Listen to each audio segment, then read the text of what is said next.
Earl Hebner, you had one job and you nearly blew it. I'm John Renton with the retro review of WWE No Way Out 2001, set in Paradise, Nevada, but labeled as Las Vegas, Nevada. Much like when there was a Raw taping in Everett, but they had it be Seattle, because apparently nobody knows where Everett is outside of Washingtonians. There is a bit of difference.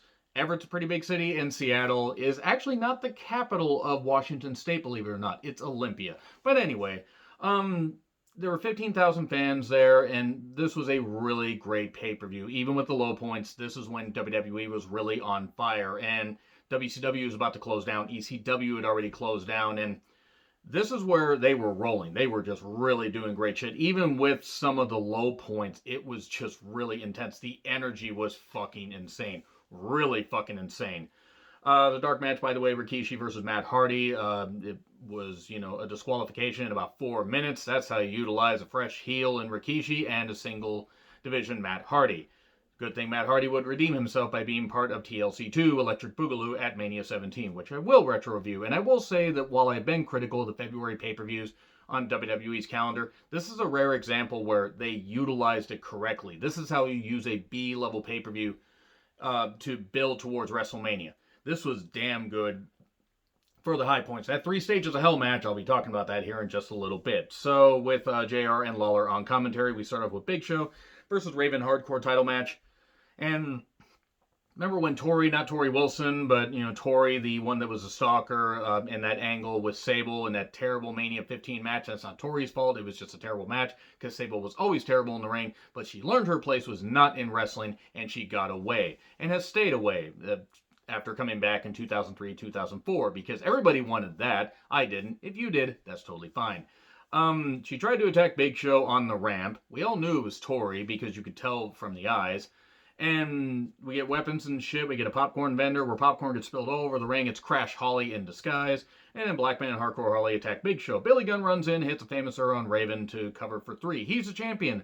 Then Raven covers Billy Gunn while Blackman and Hardcore Holly had beaten up Big Show. And so Raven wins the championship back, and then Crash gets sent onto the popcorn. And then Tori comes down in the ninja outfit, and then Molly Holly hits her.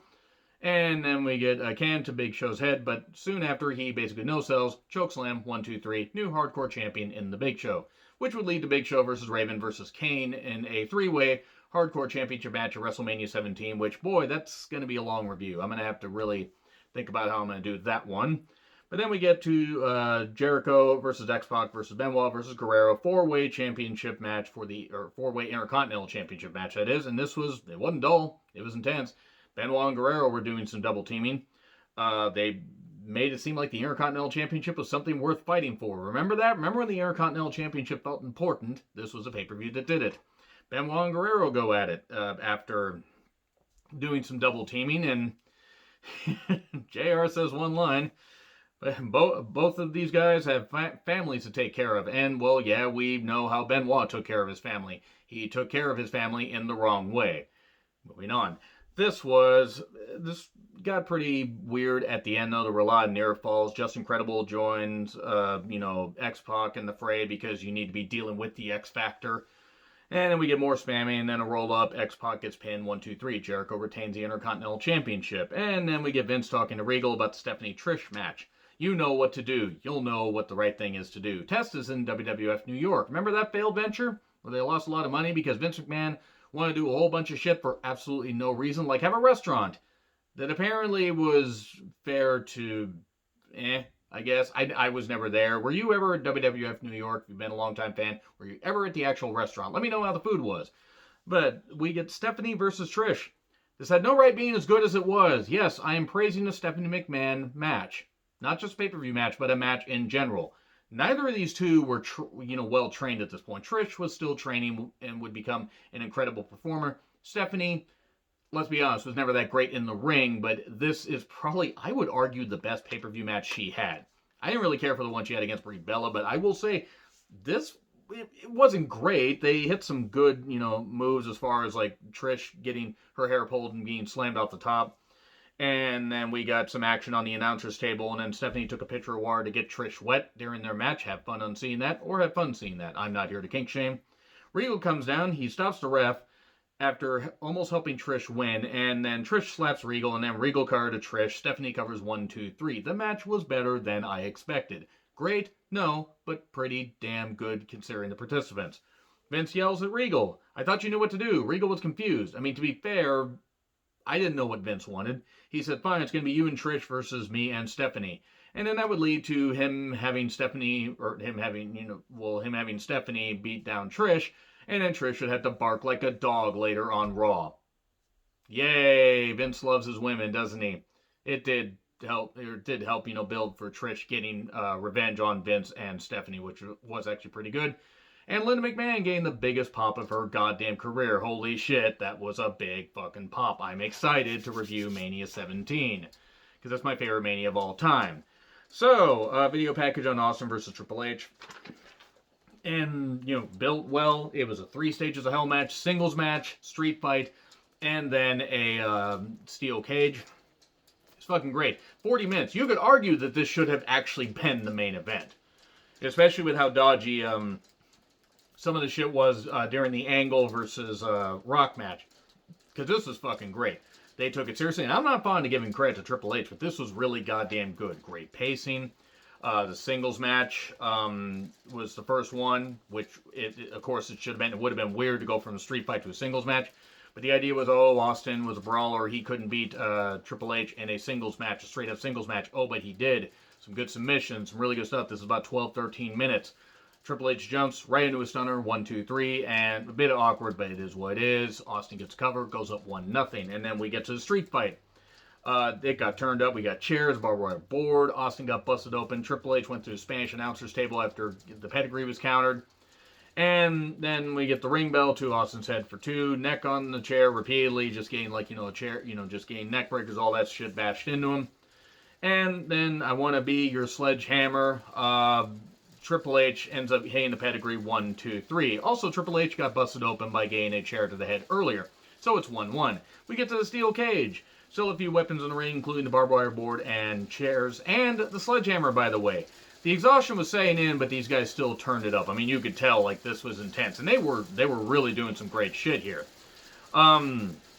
So we get a pedigree just for 2. Oh my god, Triple H into the cage. Stunner for 2, because Austin took a while to cover.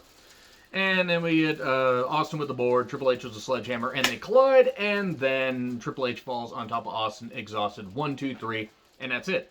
Triple H wins, but Austin still looks like he, kept fighting, and then Austin would go on to face Rock at Mania 17, while Triple H would go on to lose to Undertaker at Mania 17.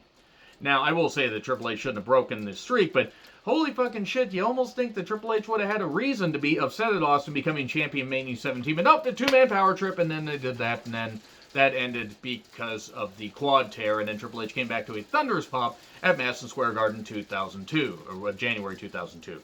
So, this is great shit, though. This is really, really good stuff. We then get Right to Censor, with noted crackpot Steven Richards talking to the group about his match with Lawler. He's going to do it alone. Yeah, about that. He's not going to do it alone. Taz shows up to do commentary. We get footage of the Las Vegas XFL cheerleading girls, and then Right to Censor run them off and stuff like that. It was really weird. Remember the XFL? Remember the first rendition of the XFL? It wasn't good. Second rendition, I don't think would have done all that great even if the pandemic hadn't hit. Steven Richards with Ivory versus Lawler with the Cat. If Lawler lost, the Cat would have to join Right to Censor. If Steven Richards lost, the Cat could get naked, because Lawler was all about, utilizing his women in the most productive way possible.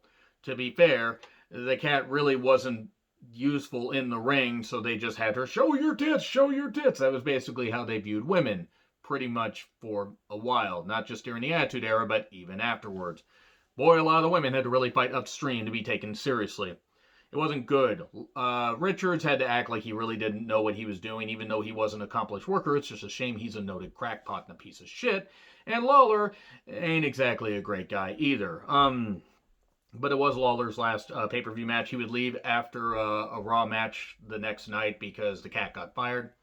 Would have been weird to see him and the Cat show up in WCW, but the company got sold right after that, or right around that time. So that wouldn't have worked. Still would have been weird to see Lawler make one pay-per-view match. Yeah, the cat.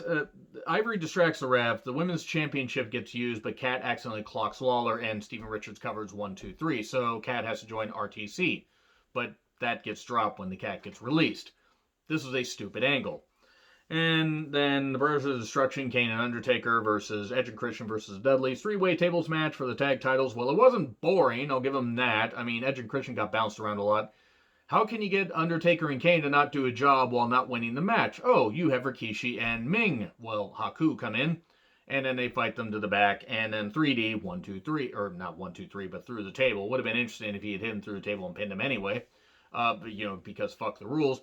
But Dudley's retain, and then would lose the championships in that TLC2 Electric Boogaloo match at Mania 17. Yes, maybe I will marry Mania 17. Shut up. It was fine. It wasn't great. What should have been great, but ended up kind of getting marred by a lot of the bullshit at the end, was Angle versus The Rock. Big fight feel. It was very good for a while. Rock was Rock got his ribs targeted. Angle was beating him down, doing some really good heel work. Rock's sharpshooter was always shit. Always goddamn shit. I can't fucking believe his sharpshooter was shit. Can't believe he kept doing it, because he's a great athlete, but it was just so bad. We get a ref bump. Show comes out with his music playing. He destroys everybody, including the ref, but the match continues. He destroys the ref. He destroys Rock. He destroys Angle. I wanted to be in this match, so I'll destroy everybody. And then they just restart the match with Earl coming in. The match continues. We get an ankle lock. We then get the people's elbow for 2, exposed buckle, and an angle slam for 2. Rock bottom, 1, 2, and I don't know if Earl Hebner was drunk or what happened, or if Angle instinctively just barely lifted his arm off the canvas, but he didn't count 3, and he should have counted 3. The crowd was booing. They were booing heavily. Rock was pissed. He hit a rock bottom. He wasn't pissed at Angle.